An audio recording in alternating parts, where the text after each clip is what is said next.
ఏ కాలం వేకువనే మన సమయం దొరుకుతున్నప్పుడల్లా సంఘముల కొరకు, సంఘ అభివృద్ధి కొరకు, సంఘ నాయకుల కొరకు, మరి ఇంకా దేవుని యొక్క సేవ, మరి ఆ నిత్య జీవాన్ని గురించి మనం మాట్లాడుతున్నాం.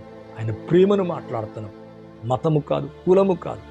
మతము, కులము వ్యక్తిని వ్యక్తిగతంగా చూడకుండా చేస్తుంది.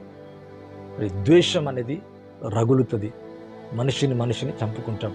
కానీ బైబిల్ అంతా కూడా ఏమంటుందంటే ప్రేమ, క్షమాపణ, దయ, నిత్య జీవాన్ని గురించి మాట్లాడుతున్నాం. నిజమైన దేవుని గురించి మాట్లాడుతున్నాం. కాబట్టి దాన్ని మంచి మనసుతో ఎదుటి వ్యక్తి స్వీకరించాలా. వేరే వారి గురించి మనం మరి హేళన, దూషణ ఏ మతమైనా కానీ, ఏ వ్యక్తినైనా కానీ చేయకుండా మనం జాగ్రత్త పడాలా. మరి ఇటువంటి గొప్ప దైవచనాన్ని మనం కోల్పోవటం దిగ్భ్రాంతికి, మనమందరం కూడా విచారానికి గురయ్యాం.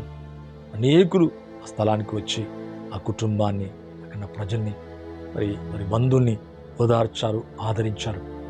ప్రభు మిమ్మల్ని కూడా, మీ కుటుంబానికి కూడా దీవించి ఆశీర్వదించునుగాక. ఇప్పటికే మీరు ఎంతో కన్నీరు కారుస్తున్నారు, ఎంతో విలపిస్తున్నారు.